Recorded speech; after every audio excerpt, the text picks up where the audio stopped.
Qauluhu ta'ala ittaqullaha haqqa tuqatih. Bertakwalah kepada Allah dengan sebenar-benarnya takwa. Di mana para mufassir memberikan definisi, di antara masing-masing dari mereka memberikan definisi dari kalimat dari firman Allah ittaqullaha haqqa tuqatih. Bertakwalah kepada Allah dengan sebenar-benarnya takwa. Di antaranya mereka memberikan definisi yaitu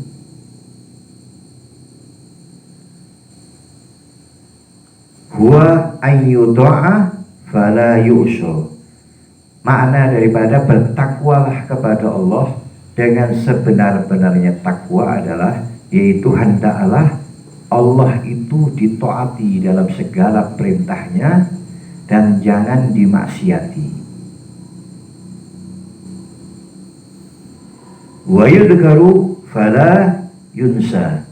Dan Allah itu hendaklah selalu diingat di mana saja kita berada, hendaklah ingat kepada Allah Subhanahu wa taala, yaitu ingat kepada perintahnya, ingat kepada larangannya di mana saja kita berada. Itu kita harus selalu ingat kepada Allah. Apabila kita mengambil satu jalan, melangkah, ingat bahwa saya melangkah ini sesuai dengan perintah Allah atau bermaksiat kepada Allah. Terus begitu. Jadi Allah tidak boleh dilupakan. Di mana saja kita berada harus selalu ingat dengan perintah Allah dan ingat larangan Allah. Wa yuskara fala yukfar. Dan hendaklah Allah itu selalu disyukuri apapun pemberiannya. Diberi sehat ya disyukuri, diberi sakit ya disyukuri, diberikan kelapangan hidup ya disyukuri, diberikan kesempitan hidup ya disyukuri. Pokoknya segala sesuatu ala kulli hal, bagaimanapun keadaannya kita wajib mensyukuri. Ucapkan aja setiap keadaan apapun kita cukup mengucapkan alhamdulillah.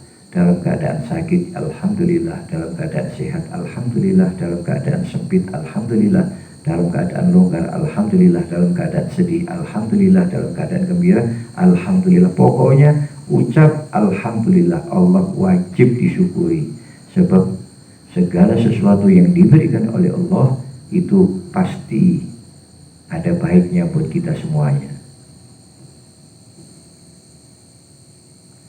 Walan yastati al-abdu walau kana lahu alfi nafsi ila nafsi wa alfi umri ila umri an yattaqillah haqqa tuqatih.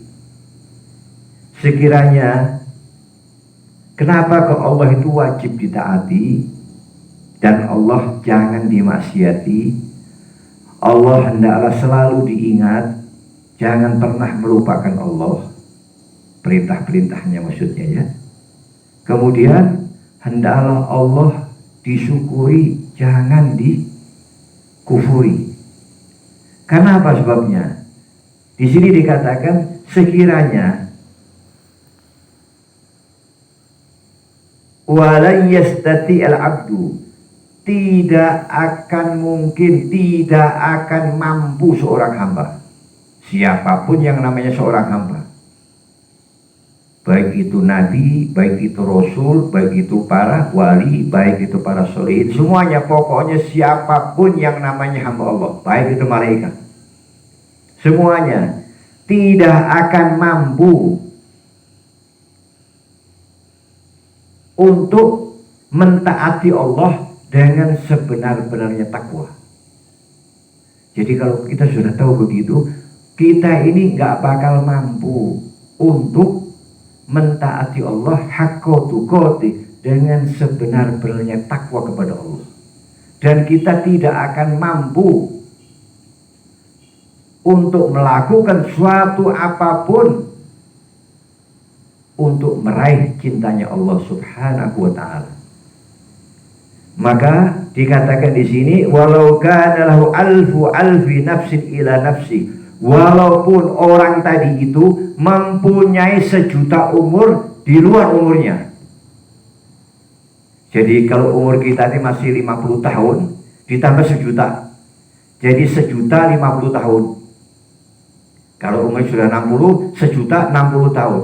Sekiranya kita ini diberikan umur oleh Allah 1 juta di luar umur yang lainnya itu, dan kita itu diberikan oleh Allah nyawa 1 juta nyawa selain daripada nyawa kita. Kalau kita diberikan roh hidup oleh Allah, kita hidup sudah berapa tahun ditambah 1 juta. Kita punya umur berapa ditambah 1 juta. Ini untuk mentaati perintah Allah haqqa tuqatih tidak akan mampu. Coba kalau kita renungkan, kalau seandainya dikasih umur 1 juta umur selain daripada umur kita, kemudian dikasih oleh Allah 1 juta daripada hidup kita selain daripada hidup yang kita miliki, ini untuk mentaati perintah Allah dengan sebenar-benarnya taat kepada Allah tidak akan mampu. Kalau sudah begitu ya jangan maksiat. Kalau sudah tahu begitu, kita ini nggak bakal mampu. Biar seorang nabi, biar seorang rasul, biar dia malaikat, siapapun yang namanya hamba Allah tidak akan mampu untuk mentaati Allah dengan sebenar-benarnya taat kepada Allah Subhanahu wa ta'ala. Nggak mampu kita. Oleh karena itu, kalau kita sudah merasa tidak mampu untuk mentaati perintah Allah dengan sebenar-benarnya taat kepada Allah, maka janganlah bermaksiat kepada Allah. Kalau seandainya kita ada kehilafan, ada kekeliruan, kita terjerumus kepada kemaksiatan, maka buru-buru kita bertobat kepada Allah Subhanahu wa ta'ala. Dan kemudian juga, walau anfaqa jami'a dzalik fi ta'atillahi wa mahabbih, sekiranya engkau menginfakkan, engkau mensodakohkan dari seluruh hartamu untuk taat kepada Allah dan untuk menyintai Allah, kamu tidak akan mampu.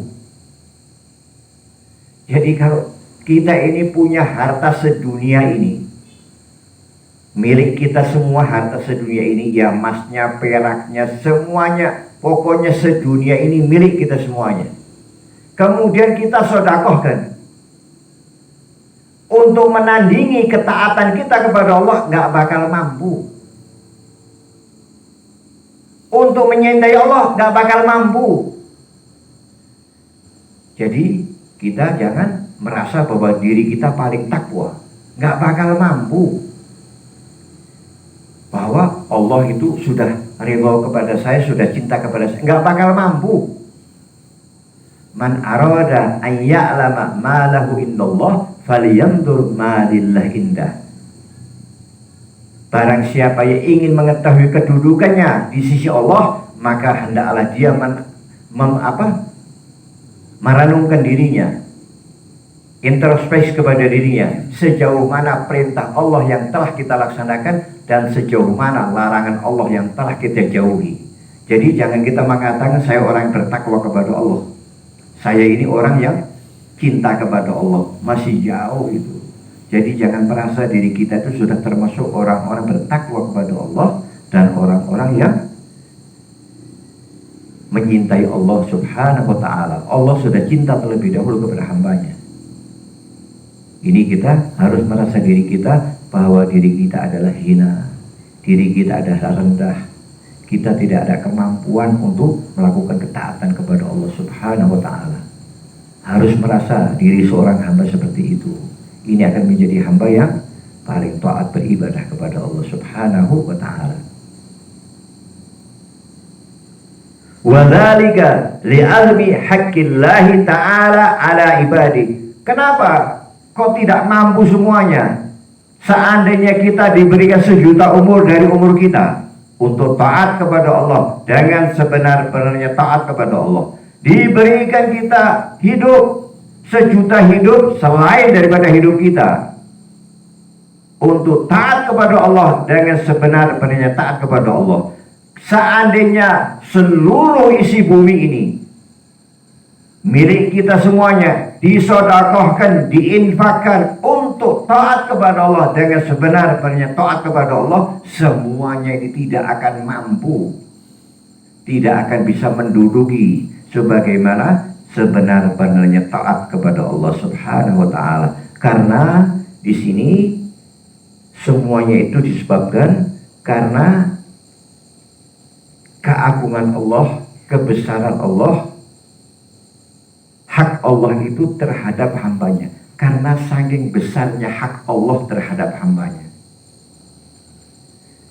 kita ini mensyukuri daripada udara yang masuk ke dalam mulut kita atau hidung kita. Belum bisa mensyukuri apabila udara itu keluar, tambah lagi belum bisa mensyukuri itu. Yang masuk aja ke kerongkongan kita belum bisa mensyukuri, apalagi yang keluar dari kerongkongan kita. Udara yang masuk ke dalam kerongkongan kita, baik dari mulut ataupun dari hidung, ini semuanya dibutuhkan oleh tubuh semuanya. Semuanya membutuhkan oksigen masuk ke dalam tubuh kita, dibagi-bagi di tubuh kita ini. Kebutuhannya dibagi-bagi semua sendiri. Nggak mampu kita untuk mensyukuri, nggak mampu. Makanan yang masuk ke dalam mulut kita ini nanti dipisah-pisah, mana yang kebutuhan buat tulang, mana yang kebutuhan buat darah, mana yang kebutuhan buat otot, mana yang kebutuhan buat lain-lainnya. Jadi makanan yang kita masukkan ke dalam mulut ini tidak akan tahu larinya kemana, nggak tahu.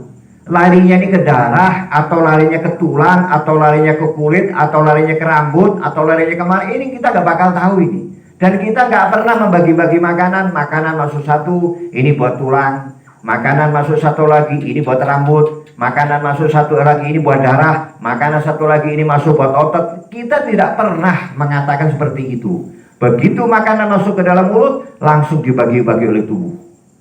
Semuanya tubuh akan mengambil tergantung daripada kebutuhan semuanya. Ini luar biasa. Dari kenikmatan yang diberikan oleh Allah, masuknya udara ke mulut kita, masuknya makanan ke dalam mulut kita, kita tidak akan mampu untuk mensyukuri. Ini baru makanan yang masuk ini. Kalau seandainya makanan udara itu masuk, kemudian Allah tidak mengizinkan untuk keluar, hanya dengan waktu 5 menit, maka kita akan lemas karena udara yang masuk berubah jadi karbon dioksida dan kita mungkin akan mati. Kalau seandainya udara yang keluar ini tidak diizinkan oleh Allah, seandainya makanan tidak diizinkan oleh Allah untuk lewat kerongkongan, selesai kita sudah mati, sudah nggak ada nafas kita. Oleh karena itu, kalau kita makan, ingat, yaitu untuk taat kepada Allah. Saya makan agar tubuh saya menjadi sehat, menjadi kuat untuk taat kepada Allah Subhanahu wa ta'ala. Saya minum agar dengan minum tubuh saya bisa segar, kuat, dan bisa untuk melaksanakan ketaatan kepada Allah Subhanahu wa ta'ala. Saya mau tidur agar tubuh saya menjadi segar, menjadi sehat, kuat untuk melaksanakan ketaatan kepada Allah Subhanahu wa ta'ala. Jadi semuanya begitu. Kita ini nggak mampu untuk melakukan taat dengan sebenar-benarnya taat, nggak bakal mampu. Hanya itu aja ikhtiarnya. Waktu makan niat untuk taat kepada Allah, waktu minum untuk taat kepada Allah, waktu tidur untuk taat kepada Allah. Semuanya gunakan untuk taat kepada Allah Subhanahu wa ta'ala.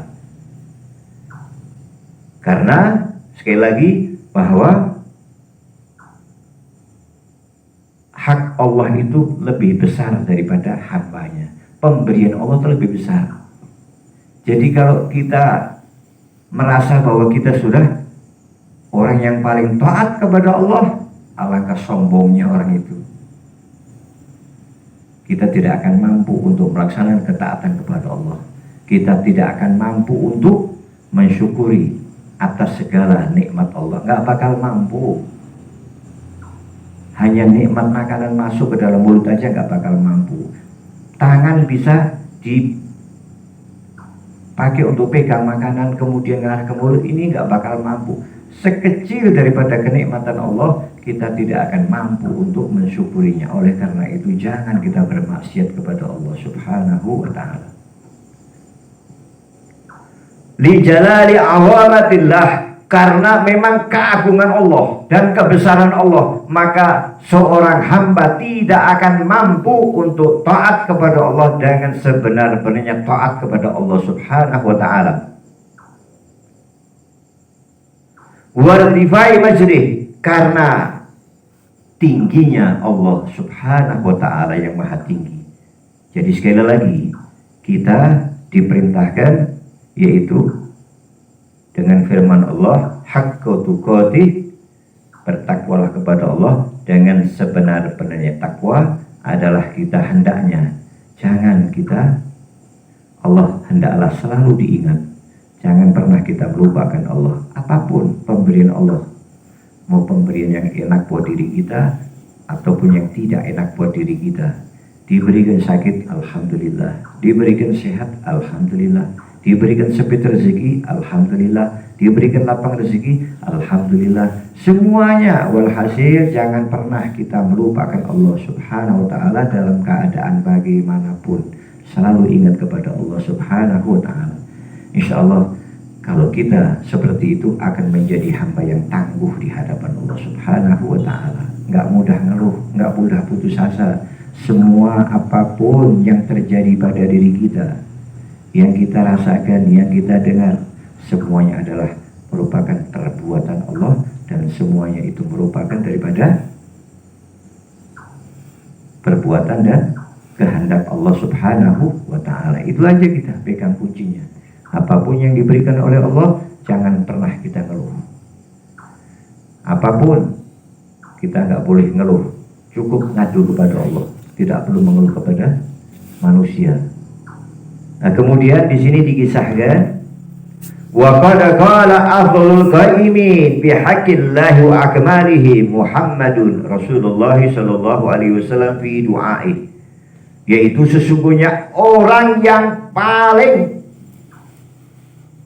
dapat mendirikan, orang yang paling utama yang dapat menunaikan hak-hak Allah dan yang paling sempurna di dalam menunaikan hak-hak Allah, yaitu Nabi Muhammad sallallahu alaihi wasallam. Ini manusia paling sempurna dalam menunaikan hak-hak Allah, dan manusia yang punya keutamaan di dalam menunaikan hak-hak Allah. Beliau ini masih juga berdoa, yaitu beliau masih i'tirafan bil ajzi anil qiyam bi ihsa'is sana Allah.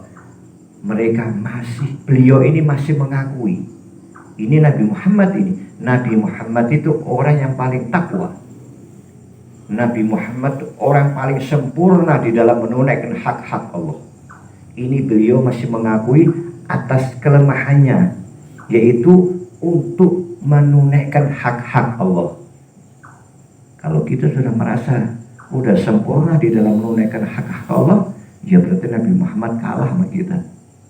Ini Nabi Muhammad gak mampu untuk menunaikan hak-hak Allah sebagaimana yang seharusnya.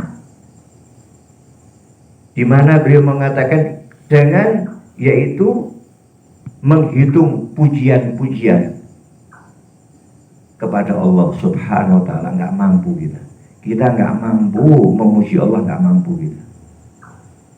Apapun yang diberikan oleh Allah kita cukup mengucap alhamdulillah. Itu aja sudah, nggak bakal mampu kita untuk memuji Allah dengan pemberiannya yang maha luar biasa, baik yang kita minta ataupun yang tidak kita minta,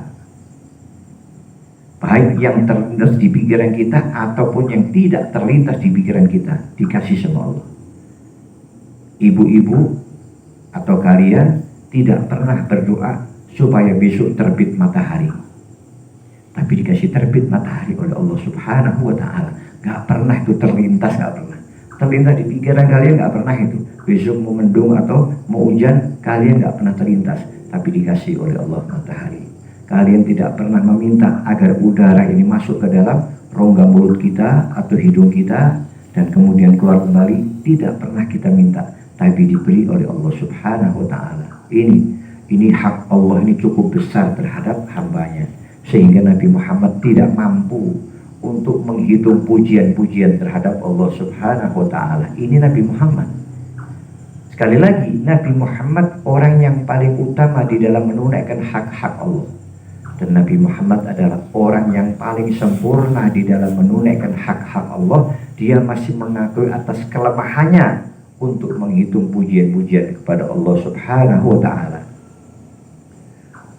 Kemudian beliau melanjutkan, a'udzu biridhaka min sakhatik.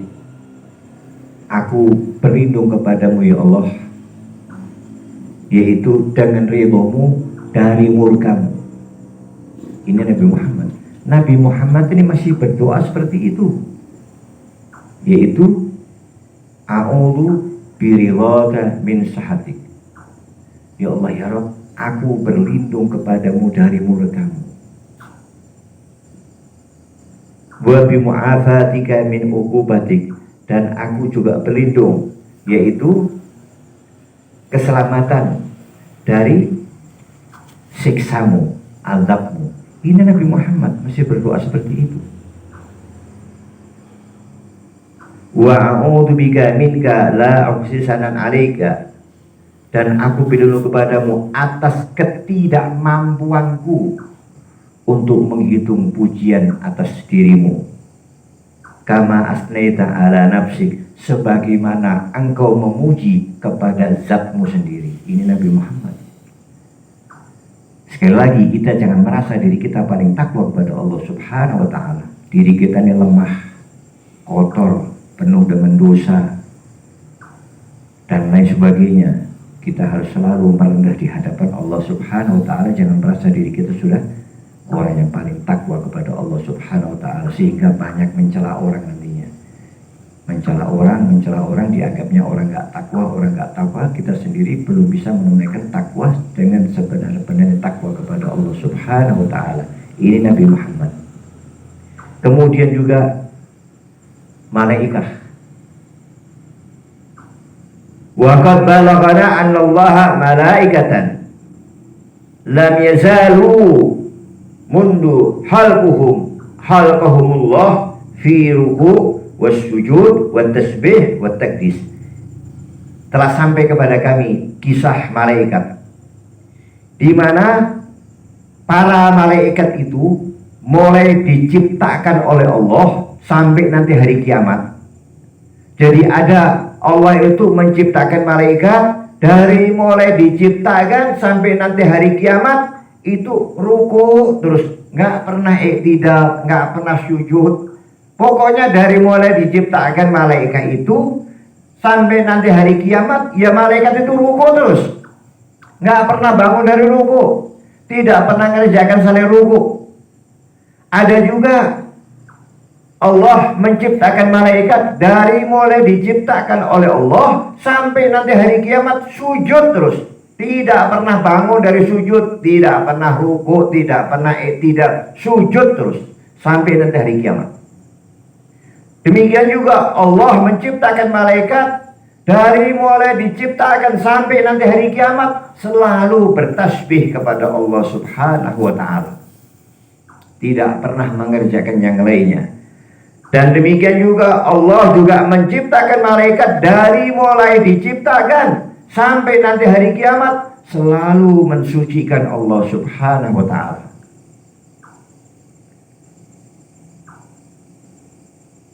Wala yafturun anhu wala yastaghiluna bi ghairihi. Mereka tidak pernah jenuh, nggak pernah capek dari mulai diciptakan sampai nanti hari kiamat. Mereka selalu sujud sama Allah, mereka selalu ruku sama Allah yang diciptakan untuk ruku terus. Mereka dan selalu bertasbih kepada Allah, mereka dan selalu mensucikan Allah. Mereka ada yang selalu keliling untuk cari majelis-majelis zikir. Mereka ada yang selalu, pokoknya walhasil banyak malaikat yang selalu duduk pada tugasnya, selalu mengerjakan tugasnya dari mulai diciptakan sampai nanti hari kiamat. Ini malaikat yang tidak pernah bermaksiat kepada Allah. Malaikat selalu taat kepada Allah Subhanahu wa taala. Fa idza kana yaumul qiyamah yaqulun, maka nanti pada hari kiamat malaikat-malaikat tadi yang selalu sujud, yang selalu ruku, yang selalu bertasbih, yang selalu bertakbir mensucikan Allah Subhanahu wa taala, subhanaka walakal hamdu, maha suci engkau dan segala puji bagimu. Nanti di hari kiamat itu malaikat-malaikat nanti bakal ngadep ke Allah, dan dia di hadapan Allah mengatakan subhanaka walakal hamdu, maha suci engkau dan segala puji bagimu. Ma'arafnaka hatta ma'rifatik, aku ini tidak mengenalmu dengan sebenar-benarnya pengenalan. Coba, jadi kalau kita sudah ngaku kenal kepada Allah, malaikat yang tidak pernah bermaksiat kepada Allah, selalu taat kepada perintah Allah, nanti di hari kiamat pun di hadapan Allah mereka mengatakan bahwa kami ini mengenalmu tidak sebenar-benarnya pengenalan. Dan mereka juga mengatakan wala abidnaka hatta ibadatik, dan kami ini beribadah kepadamu dengan tidak sebenar-benarnya ibadah. Itu malaikat seperti itu. Itu sujud terus, itu malaikat. Sujud terus, tapi dia mengatakan aku ini beribadah kepadamu dengan tidak sebenar-benarnya ibadah. Jadi masih kurang. Dari mulai diciptakan sampai dari kiamat. Ini malaikat masih mengakui. Terus kita gimana ini coba? Apakah kita merasa diri kita sudah paling taat? Apakah kita mau merasa diri kita paling mengenal Allah? Apakah diri kita ingin mengatakan saya adalah orang yang sempurna di dalam menunaikan hak-hak Allah? Padahal Nabi Muhammad tidak mampu untuk menunaikan hak-hak Allah. Malaikat pun tidak mampu dengan mengenal sebenar-benarnya pengenalan terhadap Allah dan beribadah dengan sebenar-benarnya ibadah. Ini malaikat di hari kiamat nanti pada ngaku semuanya seperti itu. Oleh karena itu, sekali lagi kita jangan suka merasa bahwa diri kita adalah orang yang paling bertakwa kepada Allah, orang yang paling bisa menjauhi larangan Allah, orang yang paling bisa menunaikan hak-hak Allah, orang yang paling bisa melaksanakan perintah Allah, apalagi sampai ngomong orang yang jauh dari dosa. Sekali lagi, kita hendaklah selalu ingat kepada Allah. Jangan pernah kita melupakan Allah. Kita harus selalu bersyukur kepada Allah. Jangan pernah kufur ingkar kepada Allah. Dan hendaklah kita selalu bersyukur kepada Allah. Jangan sampai ingkar kepada Allah Subhanahu wa ta'ala. Wa qad qala ba'dul ulama, inna qauluhu ta'ala ittaqullaha haqqa tuqatih mansuh bi qaulihi fattaqullaha mastata'tum. Wa qala ba'dhum al-ayat tsaniyah mubayyinatul muradi min al-ayatil ula la nasihatun laha wa hadha huwa shawab insyaallah ta'ala. Fa inna Allah ta'ala wa lahul hamdu la yukallifullahu nafsan illa wus'aha wa in kana dzalika lahu dzalika law arada wa amru bih li'an lahu an yaf'ala fi mulkihi wa sultani ma yasha walakinnahu subhanahu qad khaffafa wa yassara kama qala ta'ala yuridullah an yuhaffifa ankumul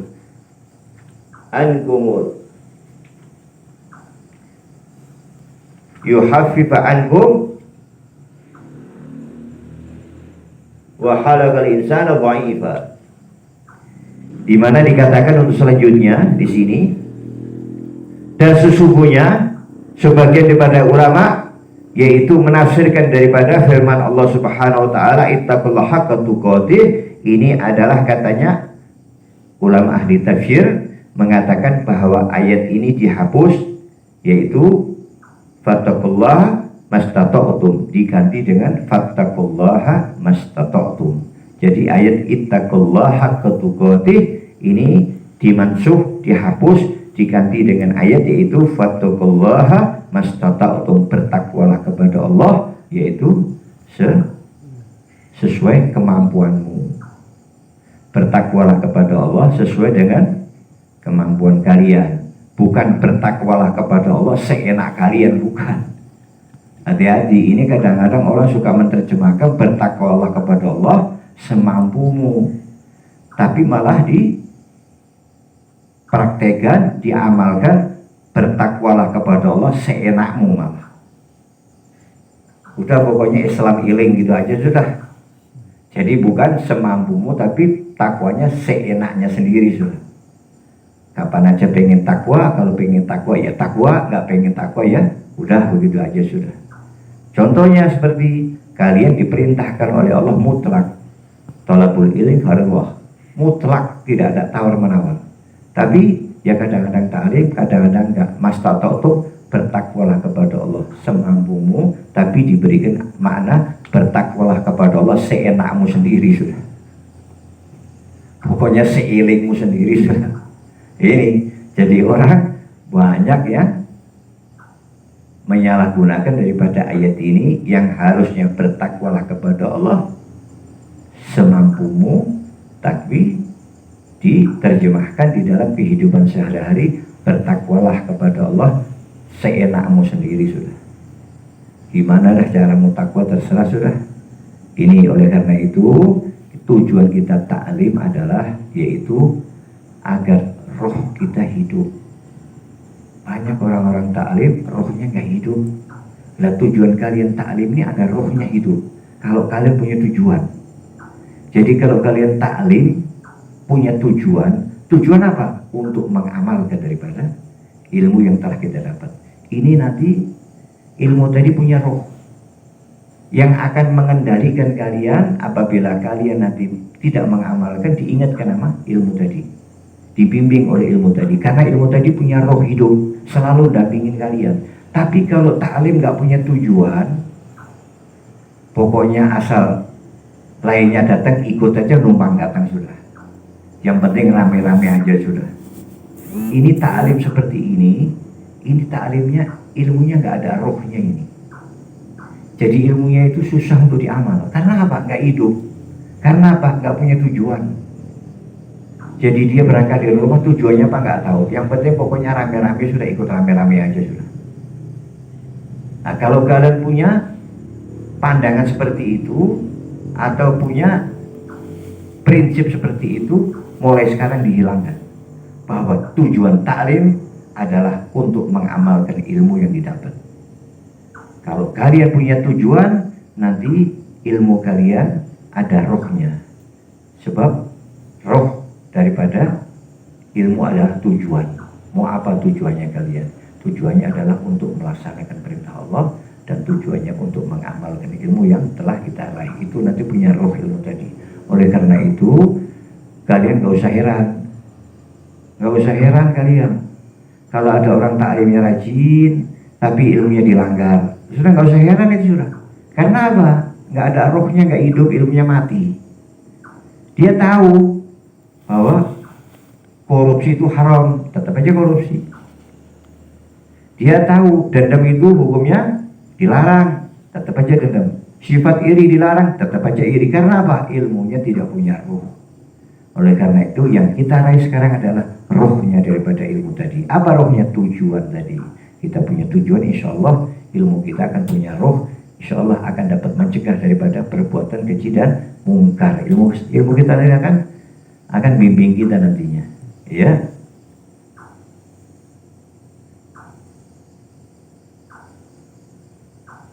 Wa qala ba'dhum, dan sebagian ulama mengatakan Al-ayatu tsaniyah, ayat yang kedua itu adalah yaitu menjelaskan maksud daripada ayat yang pertama. Jadi ayat yang kedua fattaqullaha mastata'tum ini menjelaskan ayat ittaqullaha haqqa tuqati. Ada yang punya pendapat seperti itu. Fa innallaha ta'ala walahul hamdu la yukallifu nafsan illa wus'aha. Karena sesungguhnya Allah subhanahu wa ta'ala dan segala puji hanya bagi Allah. Allah tidak akan memikulkan beban kepada diri seseorang kecuali dengan kemampuannya. Jadi kalau kita dikasih musibah, memang kita kuat terima musibah itu. Musibah orang-orang lain-lain, ada yang kita katakan lebih berat, bagi dia enteng. Ada kita katakan ujiannya masih enteng, bagi kita berat. Ada mengatakan ujiannya berat, bagi kita enteng. Tergantung masing-masing kemampuan kita di dalam menerima musibah tadi. Jadi Allah memikulkan daripada beban kepada hamba-hambanya ya sesuai dengan kemampuannya. Tidak akan dilebihkan oleh Allah subhanahu wa ta'ala kecuali azab. Kalau azab sudah melebihi daripada kapasitas itu sudah. Sampai kadang-kadang putus asa, sampai kadang-kadang berbuat yang merupakan hal-hal yang dimurkai Allah. Udah itu azab namanya. Tapi kalau selagi ujian Allah ini tergantung daripada kemampuan kita. Kita masih mampu terima seperti itu dikasih sama Allah. Mampunya beban 10 kilo kasih 10 kilo, beban 15 kilo 15 kilo. Walhasil pokoknya Allah ini maha mengetahui semuanya sudah. Jadi kita jangan pernah mengeluh apabila kita diberikan cobaan atau musibah oleh Allah subhanahu wa ta'ala. Wa kullu musibah inna lillahi wa inna ilaihi raji'un. Setiap kita mendapatkan musibah, kembalikan kepada Allah subhanahu wa ta'ala. InsyaAllah bakal ditolong oleh Allah subhanahu wa ta'ala. Karena seandainya Allah itu menghendaki, ya pasti akan diperintahkan oleh Allah. Sebab semua ada di dalam kerajaan Allah dan semuanya ada di dalam kekuasaan Allah subhanahu wa ta'ala. Walakinnahu subhanah, akan tetapi Allah subhanahu wa ta'ala khaffafa wa yassar. Allah menghendaki keringanan dan menghendaki kemudahan bagi hambanya. Ini karena rahman serta rahimnya Allah subhanahu wa ta'ala. Dia selalu menghendaki agar hambanya mendapatkan kemudahan, hambanya senantiasa mendapatkan keringanan. Kama qala ta'ala yuridullah ayyuhaffif ankum. Allah itu menghendaki keringanan bagimu. Wa khuliqal insan dha'ifa, karena Allah itu menciptakan manusia dalam keadaan lemah. Manusia diciptakan oleh Allah dalam keadaan lemah. Ini firman Allah. Manusia itu diciptakan dalam keadaan lemah. Jadi jangan sok kuat. Allah sudah mengatakan manusia itu diciptakan dalam keadaan lemah, penuh keluh kesah, penuh penderitaan, capek, jenuh, dan lain sebagainya. Ini memang Allah menciptakan manusia seperti itu. Dan kita harus mengakui kita ini lemah. Kalau sudah tahu begitu, ya bersandar ke maha kuat. Ya Allah yang maha kuat. Sudah tahu lemah, bersandar ke orang yang tambah lemah akhirnya. Kalau sudah tahu diri kita itu lemah, bersandarnya ke maha kuat. Diri kita miskin, bersandarnya yang maha kaya. Jangan kita sudah miskin, bersandarnya ke orang-orang yang lagi kena kemiskinan, bermasalah mungkin di PHK, atau mungkin belum dapat kerjaan yang pasti, atau mungkin yang lainnya. Kalau kita mau bersandar, ya kalau lemah, ya yang maha kuat Allah subhanahu wa ta'ala. Bagaimana? Banyak-banyak baca la haula wa la quwwata illa billahil aliyil azim. Jadi kuat hati kita. Sebab yang kita sandari adalah yang maha kuat Allah subhanahu wa ta'ala. Yuridullahu bikumul yusra wa la yuridu bikumul usra. Allah menghendaki kemudahan bagimu dan Allah tidak menghendaki kesempitan bagimu. Ini Allah. Allah ini menghendaki kelapangan bagimu. Allah tidak menghendaki kesempitan bagimu. Jadi kalau Allah sudah mengatakan seperti itu, yang menjadikan kita ini sempit ya karena diri kita sendiri. Allah tidak menghendaki yang menciptakan kita. Allah yang menciptakan kita tidak menghendaki kita ini susah. Allah yang menciptakan kita ini tidak menghendaki kita ini sempit, gak ada solusi. Allah ini yang menciptakan kita tidak menghendaki kesusahan. Tapi kok kenapa diri kita susah, diri kita sempit? Yaitu berarti salah diri kita. Kalau Allah tidak menghendaki kesempitan, Allah tidak menghendaki yaitu kesulitan, kita aja berarti semuanya kembalikan bahwa diri saya zalim terhadap Allah, Allah tidak zalim terhadap saya. Begitu. Itu doanya baca la ilaha illa anta subhanaka inni kuntu minadh dhalimin. Sering banyak doa itu, seperti doa Nabi Allah Yunus ditelan ikan. Maka di dalam ikan Nabi Allah Yunus selalu membaca la ilaha illa anta subhanaka inni kuntu minadh dhalimin. La ilaha illa anta subhanak, tidak ada Tuhan selain Engkau, Engkaulah yang maha suci. Inni kuntu minadh dhalimin, sesungguhnya aku adalah orang yang mendolimin diriku sendiri. Ini Nabi Yunus, doanya seperti itu. Dia mengatakan bahwa aku ini zalim terhadap diriku sendiri. Engkau nggak zalim ya Allah, aku yang zalim. Ini Nabi. Oleh karena itu perbanyak dengan membaca kalimat la ilaha illa anta subhanak inni kuntu minadh dhalimin. La ilaha illa anta subhanak, tidak ada Tuhan selain Engkau. Subhanak, maha suci Engkau.